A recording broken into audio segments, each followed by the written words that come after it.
Mais avant cela, je vous propose de prendre un peu de distance avec l'actualité. Et pour ce faire, l'art est un bon moyen. Il permet de raconter l'histoire avec le beau. Pourtant, lorsque l'on rentre dans une église, il y a parfois un peu de déception. Les tableaux sont mal mis en valeur, pas ou mal restaurés. Si bien que le visiteur ou le fidèle passe parfois à côté de ce qui pourrait être des chefs-d'œuvre. La récente restauration de la cathédrale Notre-Dame de Paris l'a paradoxalement mise en valeur, puisque le touriste a pu être surpris des couleurs éclatantes des tableaux, des chapelles latérales du monument. Eh bien, c'est de tout cela dont on va parler ce matin avec mon invité. Bonjour Hector Obalk. Bonjour, je voulais rebondir sur ce que vous venez de dire là. C'est peut-être pas le moment. Eh bien, si, allons-y. Je rappelle juste que vous êtes historien de l'art et critique, mais je vous laisse tout de suite rebondir si vous voulez. Oui, c'est juste cette histoire de tableaux qu'on voit pas bien dans les musées. Pas parce que dans les églises. Dans les églises, excusez-moi, bien sûr. C'est pas du tout parce que ils seraient mal en point ou qu'ils seraient pas restaurés. Tout ça, c'est que on voit mal un tableau dans une église, point. C'est la vérité. Et parce qu'on n'a pas de recul, pourquoi ? Mais parce que c'est la sculpture qui est faite pour les églises. Et les tableaux qui sont dans les églises sont surtout des œuvres utiles, évidemment pour l'office de l'église. Mais en vérité, on les voit pas. On voit surtout le reflet du vitrail dessus. On voit très mal.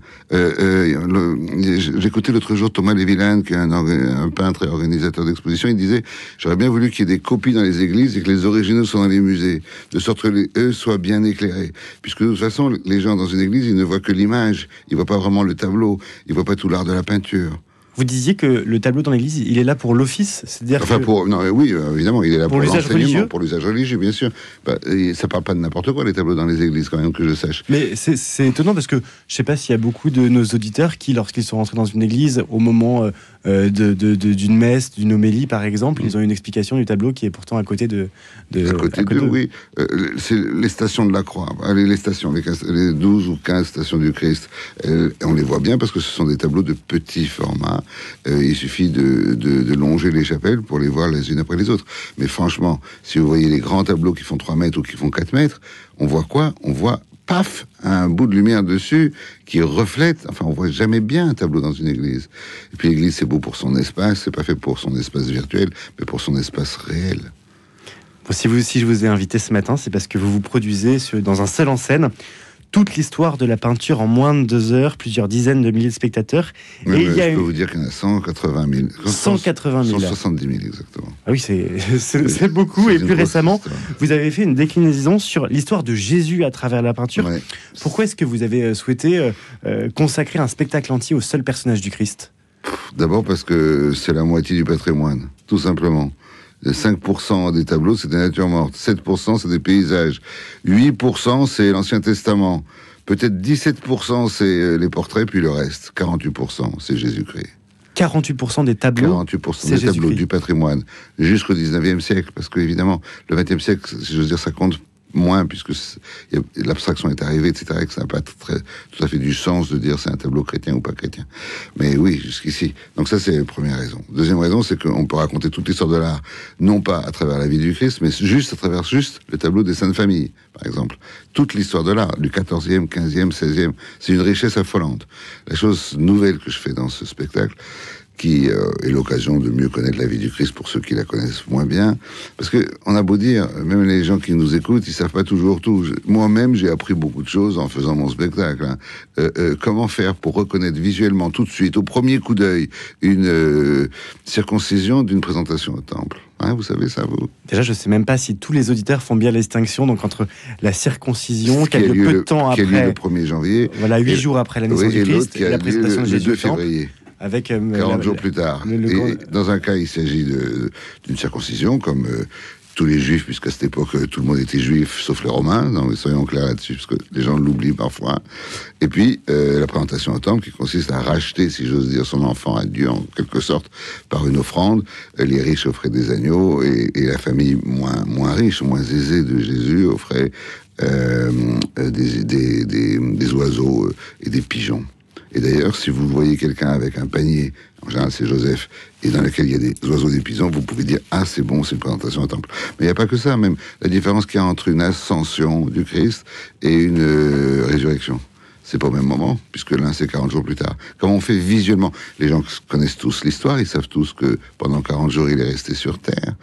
Après la résurrection. Mais comment on fait après la résurrection? Mais comment on fait pour la distinguer picturalement, vous voyez? Comment on fait? Alors c'est très simple, s'il y a une tombe sur le sol, c'est que c'est donc la résurrection. Mais pendant la résurrection, il peut très bien ressusciter et puis planer au-dessus de sa tombe. Ça, c'est possible. Il n'est pas obligé de juste l'enjamber. Et puis, par contre, si vous voyez que des apôtres sont en bas pendant qu'il s'envole, pendant qu'il est emporté par le ciel, non. Mais il y a plein de choses que j'ai appris, même pas avec les Sœurs de l'Arche. J'ai appris grâce à Monseigneur... Le secrétaire, son nom m'échappe, mais ça va me revenir. Monseigneur, j'ai noté là, le secrétaire personnel de comment s'appelle-t-il, de Monseigneur Brizard. Ouais, c'est sûr. C'est de Lustiger. Il a été charmant avec moi. Je suis allé évidemment très modestement, mais tous ces gens qui sont une grande science que j'ai appris. Vous avez été le voir. Racontez-nous. Vous avez été le voir. Je vais le voir et il est venu chez moi plusieurs reprises parce que là, je lui posais des questions qui me posaient problème. Voilà. Mais des questions parfois saugrenues que je me suis permis de lui poser comme ça. Il y avait aussi l'abbé Étienne Masquelier qui m'a énormément aidé. Par exemple, je dis attends, ne me touche pas, hein, noli me tangere, hein, la première apparition de Jésus devant Madeleine, n'est-ce pas? Et il lui dit ne me touche pas, qui veut dire ne me retiens pas, je suis déjà d'un autre monde. Alors pourquoi est-ce que il lui dit ne me touche pas alors qu'il dit à Thomas touche ma plaie, tu verras bien si j'ai raison et si je dis vrai. Dans un cas, il peut toucher, dans l'autre cas, il peut pas toucher. Voilà. Alors, c'est des questions saugrenues comme ça que je lui ai posées. Bon, évidemment, je me moque, comme vous savez, je me moque. Je fais un spectacle qui est pour moitié comique et pour moitié, enfin comique, oui, humoristique. Vous pouvez en témoigner, n'est-ce pas? Bon, évidemment que je me moque pas du Christ. Pas tellement parce que je serais quelqu'un de pieux, parce que d'abord, je trouve que c'est d'une vulgarité infinie de se moquer du Christ. Est-ce que c'est pour ça, vous disiez... Et puis la deuxième raison, c'est que je me moque en vérité du fait qu'on peut se tromper dans la lecture des évangiles. Voilà, c'est tout. Vous disiez 48% des œuvres d'art, des peintures qui sont dédiées à Jésus-Christ. Pour être tout à fait honnête, c'est 33% pour Jésus-Christ lui-même et sa vie, et le reste pour la vie des saints. Mais la vie des saints aurait-elle existé sans le Christ? Donc ça reste chrétien, c'est ça que je veux dire. C'est pas mythologique. Pourquoi est-ce que un tiers des œuvres représentent Jésus? Pourquoi c'est à ce point une fascination? Peut-être qu'il y a une explication. C'est une question très profonde que vous posez là. Pourquoi est-ce qu'il y a un rapport particulièrement amoureux entre la peinture et Jésus-Christ, que je ne dirais pas aussi fort en sculpture, par exemple, vous voyez? Pourquoi est-ce qu'en peinture, il y a quelque chose... Alors, j'ai une petite explication que je vais vous donner, vous en faites ce que vous voulez. Jésus, si on prend les choses un peu de loin, d'un point de vue assez extérieur à Jésus, pas celui d'un croyant, n'est-ce pas? Et parfois, il faut se forcer à avoir ce point de vue pour comprendre l'affaire. Jésus n'est pas un surhomme. C'est même le plus faible des hommes, n'est-ce pas? C'est l'agneau de Dieu, n'est-ce pas? Et donc, vous connaissez, et donc Jésus existe, et son aura existe par ce renversement des valeurs selon lequel les plus petits sont les plus grands et les premiers sont les derniers, etc., etc. Bien. Donc, le plus dénudé des hommes, il a quoi à montrer? Sa faiblesse. Et en quoi sa faiblesse est-elle spectaculaire? Parce que c'est celle d'un corps, en général, surtout pendant toute la passion, c'est un corps nu, ou torse nu, ou juste vêtu d'un pagne. Donc, il montre sa nudité. Or, sa nudité, c'est-à-dire la chair du Christ, c'est, en peinture, ce qui est le plus difficile à peindre. Je veux dire par là que la prairie est verte, le ciel est bleu, mais quelle est la couleur de la peau? Elle est de toutes les couleurs. Elle est là où on voit la grandeur du peintre. Et quand je vois tout le monde descendant d'une croix dans un tableau, tout le monde, pardon, une descente de croix, et tous les personnages d'une descente de croix, voir le Christ descendre comme ça, comme un nu descendant un escalier de mains et d'épaules qui le font descendre, ils sont tous fascinés par, évidemment, la présence magique du Christ, mais également par l'excellence du morceau de peinture. Hector Balk, ce qui fascine donc l'artiste, c'est l'incarnation en fait. C'est l'incarnation. Et voilà, et d'autre part, elle est là. L'incarnation est franchement, là, on peut pas dire le contraire, est tellement plus impressionnante. La traduction de l'incarnation est typiquement un sujet pictural et pas sculptural. L'incarnation donc à travers la peinture. La peinture peut-elle aider à prier? Je ne sais pas. Et Et je pense que la prière, c'est un peu comme la foi, c'est quelque chose qui a tellement à voir avec l'intimité de chacun, que j'ai envie de dire que chacun le fait comme il veut.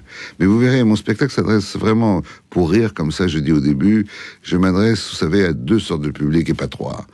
Alors, les gens disent, ah bon, qui en fait je partie? Voilà, je m'adresse aux croyants et je m'adresse aux non-croyants. Voilà, c'est très simple. Ah oui, au moins le pitch est clair et vous êtes sûr d'avoir tout le monde. Voilà. Mais c'est vrai qu'il y a une très forte déchristianisation dans le pays, c'est un truisme de le dire. Oui. Dans quelle mesure le manque de connaissances du grand public sur Ah, mais ça, c'est un des plaisirs, j'espère, de ce spectacle. C'est que, comme on peut, il y a un petit jeu qui consiste à reconnaître une chose plus simple pour tout le monde, une adoration des bergers d'une adoration des mages, n'est-ce pas? Comment vous la reconnaissez au premier instant, n'est-ce pas? Je vous pose la question. Bah, il y en a, j'imagine que dans un cas, il y a des bergers, dans l'autre, les mages. Voilà, donc il y a des gens bien habillés, dont parfois quelqu'un de noir, et pas toujours, seulement à partir du XVIe siècle. Et l'autre cas, non, ils sont pauvres et ils sont en guenilles. Très bien.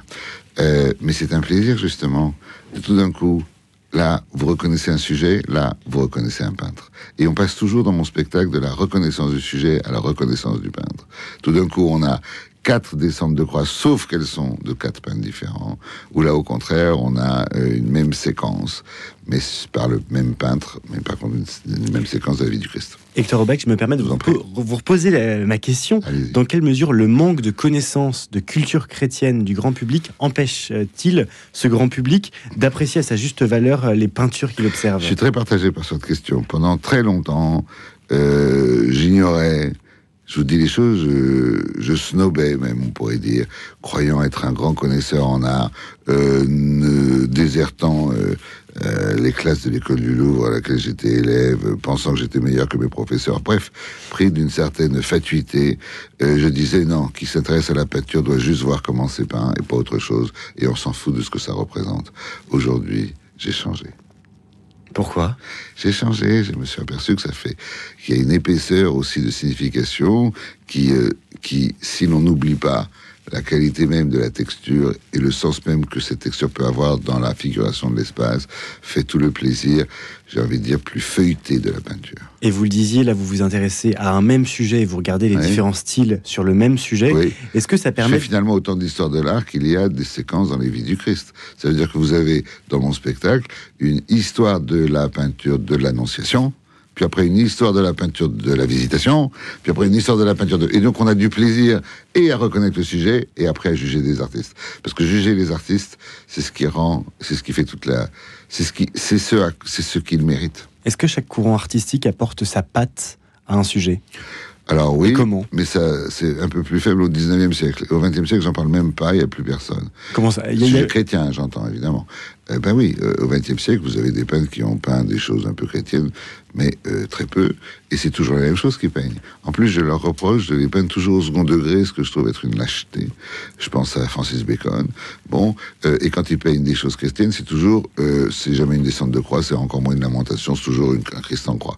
Donc véritablement, bon, c'est très très pauvre iconographiquement tout ce qu'a fait le 20e siècle en art pictural chrétien. Il y a eu récemment la réouverture de la cathédrale Notre-Dame de Paris. Je vais quand même vous faire réagir parce que ça a été l'occasion, y compris sur cette antenne, on a beaucoup parlé de cette restauration.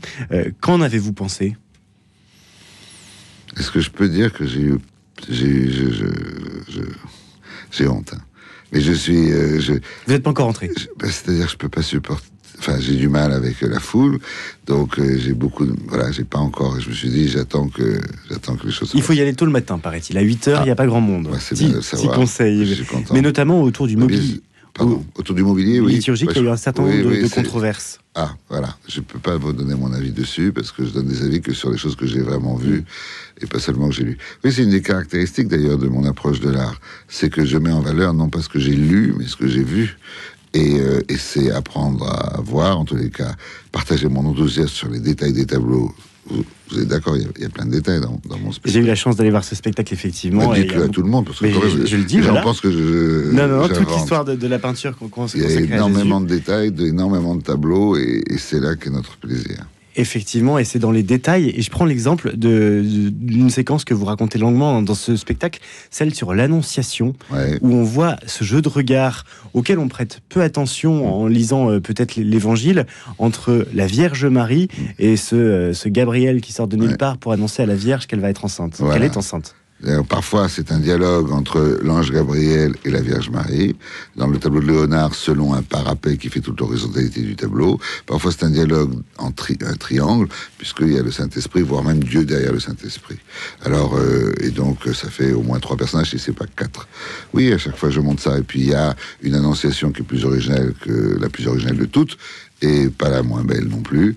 C'est celle dans laquelle vous avez juste la Vierge Marie. On appelle ça la Vierge de l'Annonciation.